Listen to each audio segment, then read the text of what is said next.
বাংলাদেশের সামরিক বাহিনী, ছাত্র জনতা আমরা একত্রে আছি। আমরা রাওয়ার 5,000 সদস্য, এই 5,000 সদস্যের মধ্যে অর্ধেকই নবীন, 2,500 আমরা যুদ্ধের মাঠে যেতে পারি। আর এর সাথে যদি 30 লাখ ছাত্র জনতা যোগ হয় তাহলে ভারত তো দূরের কথা, আমেরিকাও আমাদের সাথে টিকবে না ইনশাআল্লাহ। আমি মেজর শরীফ, আমি বলে দিচ্ছি ভারতকে যে ট্রেনিং আমরা নিয়েছি, যে যুদ্ধ আমরা করেছি, আমরা শুধু 2 লক্ষ সৈনিক না, আমাদের সাথে 18 কোটি জনগণ আছে। আমাদের ট্রেনিং, আমাদের দক্ষতা ভারতের চেয়ে অনেক বেশি। আমরা যদি না একবার সাহস করে আমার দেশকে যুদ্ধ করবে, আমরা বলে দিচ্ছি 4 দিনের মধ্যে আমরা কলকাতা দখল করে নেব। আমরা দখল করে নেব, আসাম দখল করে নেব। দর্শক, যেমন একজন সাবেক আর্মি অফিসার আমাদেরকে জানালেন যে প্রয়োজনে যদি ভারত আমাদের সাথে কোনোভাবেই আসলে শত্রুতার দিকে চলে যায় এবং পরিবেশ যদি অসহিংস হয়ে ওঠে, সেক্ষেত্রে ভারত তা অতি সত্বর দখল করে নেওয়ার ঘোষণা দিয়েছেন সাবেক আর্মি অফিসাররা। এই মুহূর্তে আমরা দেখাচ্ছি যে সাবধান হয়ে যাও, আমরা এখনো বেঁচে আছি, আমরা অবসরপ্রাপ্ত সৈনিক, আমরা ট্রেনিং জমা দিয়ে নাই, আমরা আকাশ থেকে ঝাঁপ দিয়ে পড়তে পারি, আমরা কমান্ডো।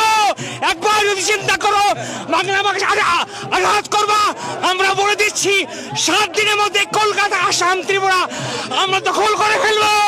আমরা সৈনিক, আমরা মরে যাই নাই, আমরা সৈনিক, আমরা ট্রেনিং জমা দিয়ে নাই। আমি লন্ডনে থাকি, আমি লন্ডন থেকে এসেছি, পাশে আমার নির্ভর কথা বলে আমরা বলে দিচ্ছি, আমরা ইন্ডিয়া, আমরা মোদি, আমরা তোমাদের বলে দিচ্ছি সাবধান হয়ে যাও। আমাদের দেশে হিন্দু, খ্রিস্টান, মুসলিম সবাই আমরা সমান, আমরা হিন্দু খ্রিস্টান। আপনারা শুনছেন যে একজন সাবেক সেনা কর্মকর্তা আসলে যেমনটি বলছেন। আমরা এই মুহূর্তে আছি মহাখালীতে, আর মহাখালী থেকে আপনাদেরকে দেখানোর চেষ্টা করছি যে সাবেক যে আর্মি অফিসাররা রয়েছেন। এই ভাই,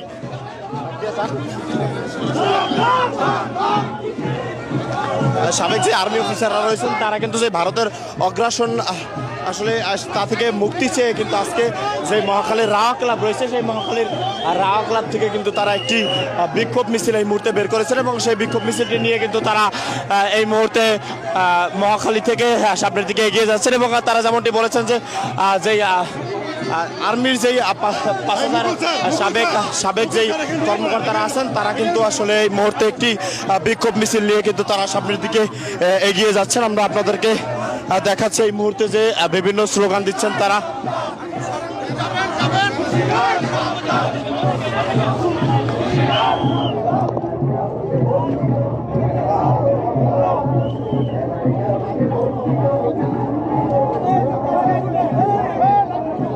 সাবেক আর্মি অফিসাররা যেমনটি বলছিলেন যে প্রয়োজনে আসলে আজ এই ভারতের 7 সিস্টার্স রয়েছে সেটি তারা দখল করে নেবে, তবুও কোনোভাবেই আসলে তারা তাদের যে অস্তিত্ব এবং মাতৃভূমি রয়েছেন সেটি থেকে কিন্তু তারা কোনোভাবেই আসলে ভারতকে কোনোভাবে দখল করতে দিবেন না।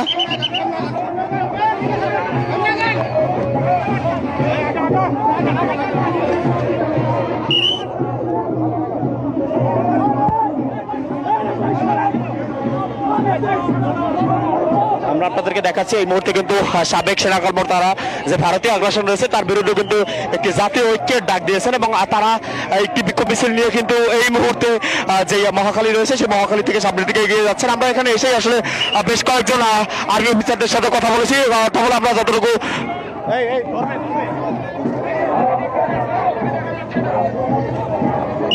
আমরা এখানে এসে আসলে সাবেক যে আর্মি অফিসাররা রয়েছে তাদের সাথে কথা বলেছি। তারা আমাদেরকে যতটুকু বলেছেন যে ভারত আসলে যে বাংলাদেশের পতাকা পুড়িয়ে যে বড় একটি ভুল করেছেন, প্রয়োজনে এর মাসুল হিসেবে ভারতের 7 সিস্টার্স বাংলাদেশকে দিতে হবে, এমনটি আসলে একাধিক আর্মি কর্মকর্তারা কিন্তু আমাদেরকে বলেছেন এবং তারা আরো বলেছেন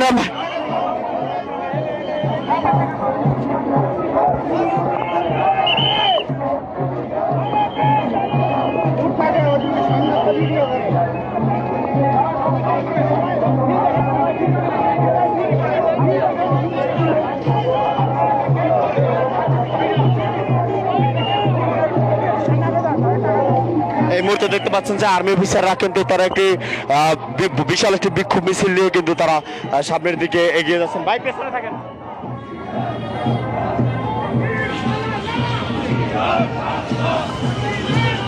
আমরা এখন একটু সাবেক সেনা অফিসারদের বলবো, ভারত আসলে যে দীর্ঘদিন যাবত আগ্রাসন চালাচ্ছেন এবং বাংলাদেশের পতাকা পুড়িয়েছেন ভারতের বিভিন্ন রাজনৈতিক সংগঠন। আমরা পেশাজীবীরা এর তীব্র নিন্দা করছি এবং ভারতের বিরুদ্ধে আমরা এটা সুষ্ঠুভাবে প্রতিবাদ করছি। ভবিষ্যতে যদি ভারত এগুলা সংশোধিত না হয়, আমরা সকলে দেশের 18 কোটি মানুষ একসাথে হয়ে এটার প্রতিবাদ করব ইনশাআল্লাহ। যেমন আরো এক্স আর্মি অফিসাররা বলেছেন যে যেভাবে হোক ভারতের যেই আগ্রাসন ভারত দীর্ঘদিন যাবত চালাচ্ছে, ভারতের দালালরা হুঁশিয়ার সাবধান, দিল্লির দালালরা হুঁশিয়ার সাবধান, ভারতের দালালরা হুঁশিয়ার সাবধান, মোদির দালালরা হুঁশিয়ার সাবধান, মোদির দালালরা হুঁশিয়ার সাবধান, ভারতের দালালরা হুঁশিয়ার সাবধান, দিল্লির দালালরা ভারত বলেছে যে তাদের চট্টগ্রাম লাগবে এবং বাংলাদেশের পতাকা তারা পুড়িয়েছেন এবং বিভিন্ন ধরনের অসহিংস পরিবেশ তারা তৈরি করেছেন। ভারত আমাদেরকে উত্তেজিত করার জন্য এটা করছে। ভারত জীবনও আমাদের পাবে না। বাংলাদেশের 1 ইঞ্চি মাটিও ভারতকে আমরা দিব না। ওদের বরঞ্চ ওদের জায়গা আমরা দখল করে নিব। 7 সিস্টার বাংলাদেশের অংশ। যদি মোদি অমিত আগ্রাসী কোন মনোভাব এরপর পরিচালনা করে, বাংলাদেশের 18 কোটি মানুষ তা সহ্য করবে না। বাংলাদেশের সেনাবাহিনীর সাথে কাঁধে কাঁধ মিলে তারা অপ্রতিরোধ ঐক্য করে তুলবে। যে কোনো আগ্রাসী দেশের আধিপত্যবাদ কখনো মেনে নিবে না। 1 ইঞ্চি মাটিও বাংলাদেশ ছেড়ে দিবে না। কাজেই আপনারা যারা বাংলাদেশ নিয়ে চক্রান্ত করছেন, দিল্লির দিকে তাকিয়ে আছেন, মোদি অমিতকে আমি সাবধান করে দিচ্ছি, বাংলাদেশ থেকে 5ই আগস্ট আপনারা যে চাপেটাঘাত খেয়েছেন, সেটা যদি আরো খেতে চান, তাহলে আপনি চক্রান্ত খেতে না চান, চক্রান্ত বন্ধ করুন। বাংলাদেশের উজানে আপনারা বাদ দিয়ে বাংলাদেশকে মরুভূমি বানিয়েছেন। সময় আসবে বাংলাদেশ 10টি বাদ দিবে, অর্থের অভাব হবে না, সারা বিশ্ব আমাদের অর্থ দিবে। কাজেই আপনারা চাণক্য নীতি বন্ধ করুন। নেপাল হারিয়েছেন, মালদ্বীপ হারিয়েছেন, শ্রীলঙ্কা হারিয়েছেন, বাংলাদেশ হারিয়েছেন। কাজে আপনারা পরিবর্তন হন, আপনারা সংশোধন হন। মোদির দালালরা হুঁশিয়ার সাবধান, ভারতের দালালরা হুঁশিয়ার সাবধান, দিল্লির দালালরা। বাংলাদেশের সাথে ভারতের যে বৈরিতা সেটা অবশ্যই বন্ধ করতে হবে। ভারতের কূটনৈতিক ব্যর্থতা আমাদের উপরে চাপিয়ে দিচ্ছে। বাংলাদেশের পার্শ্ববর্তী দেশগুলো যেগুলো আছে সেগুলোর সাথে হলো ভারতের কোনো ভালো সম্পর্ক নাই। আমরা চাইব আপনাদের পররাষ্ট্র নীতি পরিবর্তন আনুন, বাংলাদেশের সাথে সম্পর্ক ভালো করুন। বাংলাদেশের মাটি এবং মানুষ কখনোই ছাড় দেবে না, 1 ইঞ্চি মাটিও ছাড় দেবে না। আমরা একতাবদ্ধ।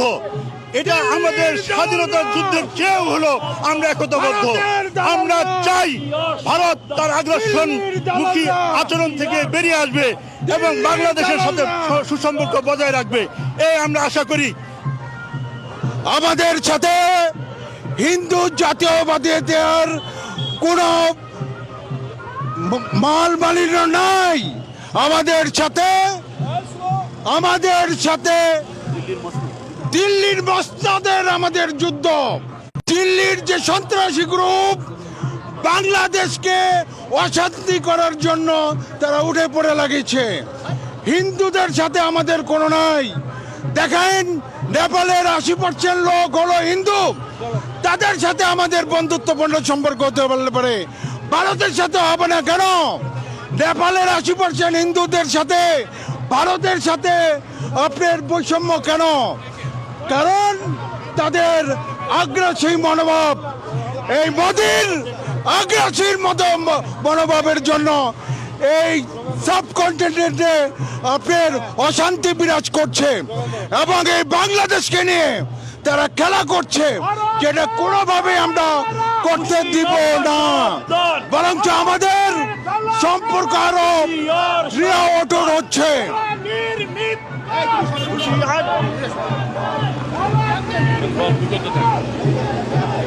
প্রিয় বাংলাদেশি ভাই বোনেরা, আসসালামু আলাইকুম।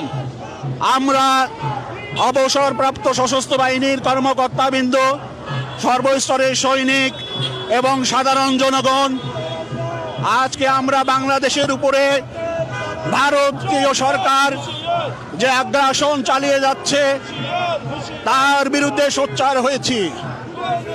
বাংলাদেশ সশস্ত্র বাহিনীর অবসরপ্রাপ্ত কর্মকর্তারা ভারতীয় আধিপত্যবাদী সরকারকে জানিয়ে দিতে চায় এদেশের সশস্ত্র বাহিনী বাংলাদেশের বিরুদ্ধে, পাকিস্তানের বিরুদ্ধে যুদ্ধ করে বাংলাদেশকে স্বাধীন করেছে। আমরা ভারতের যে কোনো ধরনের আগ্রাসী তৎপরতার বিরুদ্ধে সজাগ আছি এবং আপামর জনসাধারণকে নিয়ে একসাথে তাদেরকে মোকাবেলা করে যাব। ভারতীয় জনগণ আমাদের বন্ধু, তারা আমাদের পাশে আছে, কিন্তু আধিপত্যবাদী সরকার তারা আমাদের বিভিন্নভাবে আগ্রাসী তৎপরতা চালিয়ে যাচ্ছে। তাদেরকে বলবো বন্ধুত্বপূর্ণ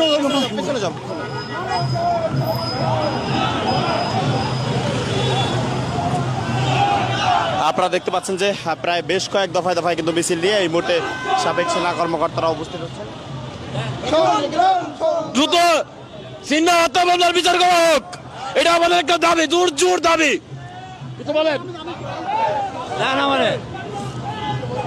এদেশ বাংলাদেশ, আমরা বাঙালিরা নিরীহ জাতি, কিন্তু 71 সনে আমরা দেখিয়ে দিয়েছি আমরা মুক্তিযুদ্ধ করে এদেশকে স্বাধীন করেছি।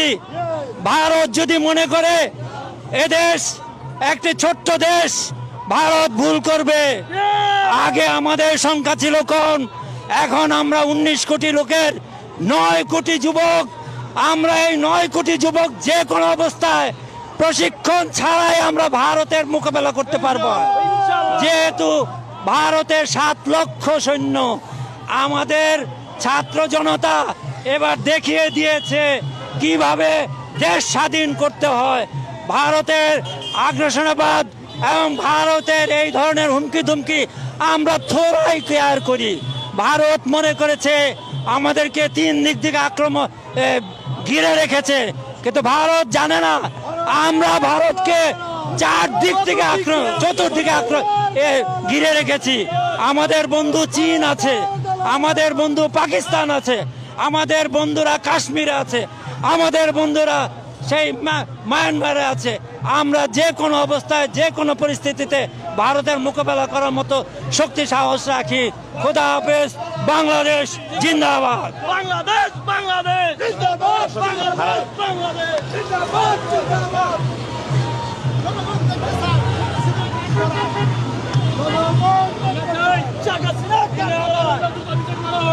দর্শক, সাবেক আর্মি অফিসাররা যেমনটি বলেছেন যে আগে আসলে বাংলাদেশের জনসংখ্যা কম ছিল এবং বিভিন্ন দেশের সাথে যেই আসলে গৃহযুদ্ধ লাগতো, আসলে সেই যুদ্ধের কিন্তু বাংলাদেশ অধিকাংশ ক্ষেত্রেই কিন্তু বাংলাদেশের যেই জনসংখ্যা আগে ছিল তা নিয়েই কিন্তু ঝাঁপিয়ে পড়েছেন এবং সর্বস্তরের জনসাধারণ কিন্তু দেশের অস্তিত্ব রক্ষার্থে কাজ করে গেছেন। কিন্তু এই মুহূর্তে বাংলাদেশে 19 কোটি মানুষ, এর মধ্যে যে ভারতের সাথে যে একটি অসহিংস আসলে পরিস্থিতি বিরাজ করছে, তারই পরিপ্রেক্ষিতে সাবেক সেনা কর্মকর্তারা বা সেনা সদস্যরা বলছেন যে যেভাবেই হোক প্রয়োজনে আমরা ভারত যদি আমাদের দিকে চোখ রাঙিয়ে কথা বলে সেক্ষেত্রে ভারতের যে 7 সিস্টার্স সেটি খেয়ে দিবেন বলে বলছেন সাবেক সেনা সদস্যরা। এবং তারা বিভিন্ন স্লোগান দিয়ে কিন্তু মহাখালী রাওয়া ক্লাব থেকে একটি বিক্ষোভ মিছিল বের করেন এবং সেই বিক্ষোভ মিছিল নিয়ে কিন্তু তারা এই মুহূর্তে এগিয়ে যাচ্ছেন সামনের দিকে।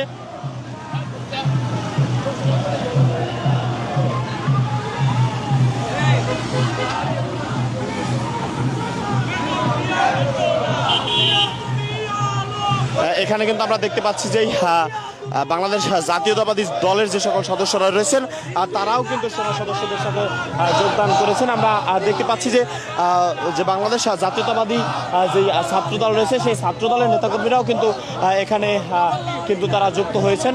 ভাই এটা একটু ধরেন। আচ্ছা, ভারত বলেছে যে বাংলাদেশের চট্টগ্রাম চাই এবং তাদের কক্সবাজারও চাই এবং বাংলাদেশের পতাকা তারা পুড়িয়েছেন। ভারতের যে বিভিন্ন রাজনৈতিক সংগঠন রয়েছে সেই সংগঠনের নেতাকর্মীরা বিভিন্ন স্লোগান দিচ্ছে বাংলাদেশ বিরোধী। এই ব্যাপারে আসলে আপনারা কি বলবেন? আসসালামু আলাইকুম। সর্বপ্রথমে আমরা সামরিক বাহিনীর অবসরপ্রাপ্ত অফিসাররা আজকে মিলিত হয়েছি ভারতের আগ্রাসনমূলক মন্তব্যের বিরুদ্ধে। আমরা এখানে রাজপথে নেমেছি। প্রথম কথা হচ্ছে, ভারত আমাদের প্রতিবেশী রাষ্ট্র হিসেবে তাদেরকে থাকতে হবে। কখনোই আমাদের অভ্যন্তরীণ কোনো বিষয়ে তারা যেন না গলায়, সেজন্য আমরা এখানে একত্রিত হয়েছি। সার্বভৌমত্বের প্রসঙ্গে আমরা দল, মত, জাতি, ধর্ম নির্বিশেষে সবাই একযোগে আওয়াজ তুলছি যে সবাই আমরা ভারতের বিরুদ্ধে না, আমরা ভারতীয় আগ্রাসনের বিরুদ্ধে। এখানে যে কোনো দল, ধর্ম, বর্ণ নির্বিশেষে আমরা এখানে এসেছি শুধুমাত্র ভারতীয় আগ্রাসনের বিরুদ্ধে কথা বলার জন্য। ধন্যবাদ, লেফটেন্যান্ট ইফতেখার। ধন্যবাদ।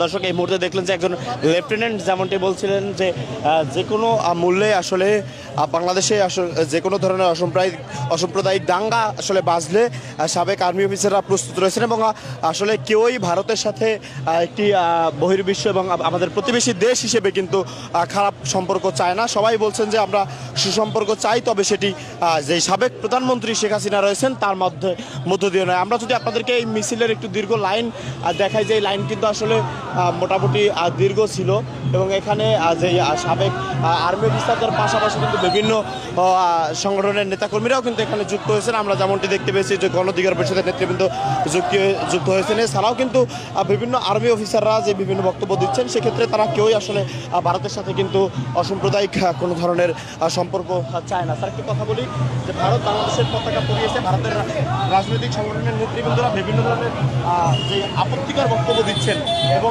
ভারত বাংলাদেশের যে চট্টগ্রাম এবং খুলনা সহ বেশ কিছু জেলা দখল করে নিচ্ছে, এই ব্যাপারে আসলে আপনি কি বলছেন? আসসালামু আলাইকুম। আমি এ ব্যাপারে বলতে চাচ্ছি, আমরা ভারতের কোনো আজ্ঞাবহ দেশ নয়, আমরা স্বাধীন সার্বভৌমত্ব দেশ। আমাদের স্বাধীন সার্বভৌম রক্ষা করার জন্য আমাদের যা যা প্রয়োজনীয় তা আমরা সশস্ত্র বাহিনী অবসরপ্রাপ্ত হিসাবে সব কিছু করতে রাজি। কারণ ভারতের আজ্ঞাবহ হিসাবে আমরা কোনো কাজ করতে রাজি নই। তারা যা বলবে তাই আমরা মেনে নেব, এটা আমাদের স্বাধীন দেশের জন্য মোটেই কাম্য নয়। আমরা চাই ভারত আমাদের পাশাপাশি রাষ্ট্র, তারা তাদের এই নীতি থেকে বেরিয়ে পারস্পরিকভাবে সম্প্রীতি বজায় রেখে আমাদের সাথে কাজ করুক, এটাই আমরা চাই। তাদের কোনো আগ্রাসন নীতি আমরা মেনে নিতে রাজি না, ইনশাআল্লাহ। দর্শক, দেখলেন যে একজন আর্মি অফিসাররা বলছেন যে ভারত যদি সুসম্পর্ক রাখতে চায়, সেক্ষেত্রে বাংলাদেশও কিন্তু ভারতের সাথে যে সুসম্পর্ক সেটি আসলে বজায় রাখবেন। কিন্তু কোনোভাবেই যেই ভারত যদি বাংলাদেশের অভ্যন্তরীণ বিষয়গুলো নিয়ে যদি আসলে তারা অভ্যন্তরীণ বিষয় নিয়ে যদি তারা নাক ফলানোর চেষ্টা করে, সেক্ষেত্রে কিন্তু ভারতের সাথে এই ব্যাপারে আসলে দেখে নেব। আমরা এখন একটু সেনা যে আর্মি অফিসার রয়েছে তাদের সাথে কথা বলবো।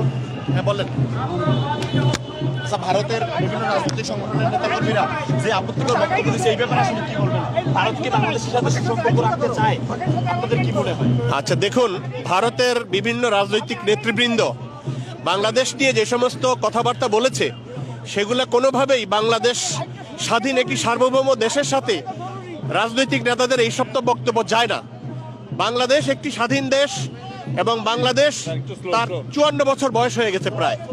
সেই দেশের সাথে প্রতিবেশী দেশ ভারত একটি বড় রাজনৈতিক দেশ, গণতান্ত্রিক দেশ। সুতরাং তারা আমাদের সাথে কিভাবে কি কথা বলবে, এটা তাদেরকে আমাদের শিখিয়ে দেওয়ার কিছু নাই। কিন্তু আমরা দেখতে পাচ্ছি যে পতিত হাসিনা সরকারের পলায়নের পরে ভারত যেন অনেকটা মাথা খারাপ হয়ে গেছে। আমাদের সম্বন্ধে মিথ্যাচার, প্রপাগান্ডা মেশিন অনবরত চালিয়ে যাচ্ছে। আমাদের কনসুলের অফিস, আমাদের জাতীয় পতাকাকে অবমাননা করা হচ্ছে এবং তাদের নেতৃবৃন্দ বাংলাদেশ সম্বন্ধে কুরুচিপূর্ণ বক্তব্য রাখছে। সুতরাং এগুলোর তীব্র প্রতিবাদ আমরা জানাই। আমরা আজকে জাতীয় ঐক্যের ডাক দিয়েছি এই জন্যই যে সমগ্র বাংলাদেশের সকল মানুষ দলমত নির্বিশেষে আমরা এক হয়েছি এই ভারতের বিরুদ্ধে কথা বলার জন্য।